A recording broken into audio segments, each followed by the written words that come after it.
कि हम बिल्कुल भी कंफ्यूज्ड नहीं है। हमारी पार्टी का स्टैंड बिल्कुल क्लियर है। अगर आज राबड़ी देवी के यहां सीबीआई रेड कर रही है, हम उसकी भर्त्सना करते हैं, और इसलिए करते हैं क्योंकि यह कोई संयोग नहीं है कि 4 गुना ईडी के केसेस बढ़ गए 2014 के बाद, और 95% केसेस आपके सारे के सारे विपक्ष के खिलाफ है।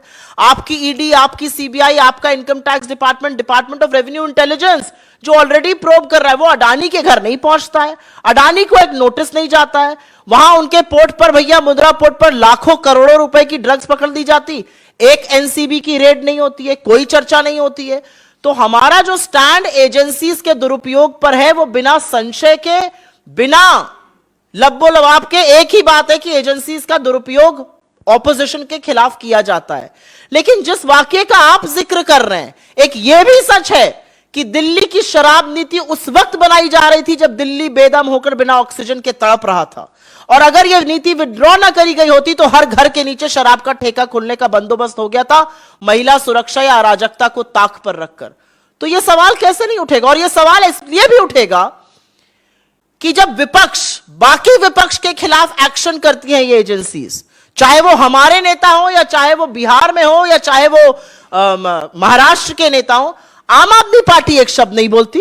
क्यों नहीं बोलते? वो आपको डिसाइड करना है कि आप भारतीय जनता पार्टी की बी टीम है या आप विपक्ष में हैं, और अगर आप विपक्ष में हैं तो आपको विपक्ष के साथ हर मुद्दे पे खड़ा रहना पड़ेगा। और इसमें सबसे बड़ा पाखंड और ढोंग तो भारतीय जनता पार्टी का नजर आता है। 7 सांसद आपके थे, 8 विधायक आपके थे, तमाम काउंसलर आपके थे, लेकिन जब यह शराब नीति बन रही थी तो सबको सांप सूंघा हुआ था। उन लोगों की लिस्ट देख लीजिए जिनको फायदा पहुंचाने का काम आप करने वाली थी, उसमें से अधिकांश तो भाजपा के डोनर लिस्ट में नाम आता है। तो ये जो नूरा कुश्ती है, इस पर हम कंफ्यूज बिल्कुल नहीं है। हमारा स्टैंड क्लियर है कि आरोप बड़े गंभीर हैं, आरोप के ओरिजिनल कंप्लेनेंट, शिकायतकर्ता हम हैं, और इस पर बिल्कुल जांच होनी चाहिए। लेकिन उसी सांस में मुझे बिल्कुल भी संशय नहीं है यह कहने में कि अधिकांश जगहों पर आप ऑपोजिशन के खिलाफ ही अपनी एजेंसी को यूज करते हैं। कहां इनकी एजेंसी क्यों नहीं पहुंची अपने कर्नाटक एमएलए के यहां जिनका लड़का 40 लाख की घूस लेते हुए पकड़ा गया? कहां ये एजेंसी येड्डी जी के खिलाफ, जब अब उनका हाथ पकड़ के मोदी जी टहला रहे हैं क्योंकि इलेक्शन आ गए, उनको गंभीर आरोपों के दौरान निकाला गया था? तो ये तो दोहरा मापदंड है। हम दोहरा मापदंड कहीं नहीं अपनाते, ना बिल्कुल भी कंफ्यूज्ड है।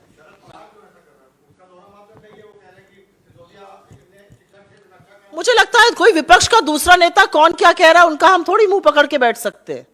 ये सवाल ही अपने आप में बेमाना है। हम दूसरा विपक्ष का कोई नेता क्या कह रहे हैं हम उस पर मुंह नहीं पकड़ सकते। जैसे कि जब हमारे नेताओं के खिलाफ ईडी हर तरह की षड्यंत्र कर रही थी तो समूचा विपक्ष हमारे साथ खड़ा था, लेकिन तब क्या किसी ने पूछा था कि समूचा विपक्ष खड़ा है, आम आदमी पार्टी क्यों नहीं खड़ी है? राष्ट्रपति को चिट्ठी लिखी समूचे विपक्ष ने, क्यों नहीं आम आदमी पार्टी ने उस पर साइन किया था? तो जब आपके ऊपर आए तो सारा तंत्र वो हो जाए, और जब हमारे ऊपर रहे तो आप एक चूना करिए, ऐसे तो नहीं चल सकता है। Back, I think less than 48 hours back, I had played some videos here, and those videos had Mr. Modi stating the most obnoxious things on foreign soil, from Seoul to Shanghai to Moscow to Toronto to the US to Abu Dhabi to Oman. Wherever he has traveled, he has always spoken against India's political leaders. He has said things like, लोग समझते थे क्या पाप किया है कि हिंदुस्तान में पैदा हुआ in Shanghai on Chinese soil. He has said things like nothing happened in 70 years. He has demeaned India's freedom struggle. He has demeaned the institutions that we have built. He has demeaned an average Indian who works very hard and contributes to nation building. Is that not defaming India? And who are you talking about? That Golimaru Anurag Thakur, who actually got promoted because he was speaking venomous hate speeches. If he had not spoken that, he would have never graduated from being a minister of state to a cabinet rank. And I want to ask him, when Rahul Gandhi talks about a world which is divided between America and China on two sides, and India can be that huge power with its democratic values and the values of Mahatma Gandhi, is he defaming India or is he actually lauding India's values? When Rahul Gandhi says on foreign soil, on British soil, that Indian democracy is a public good, I think we should be very proud about it. And instead the BJP is finding facts to criticize it. What exactly is their position? And what do they have to say about the various statements that Mr. Modi has made? And may I please indulge me for 10 seconds also ask you a question. The BJP has issues with what Rahul ji has said. let us debate every issue in India's parliament.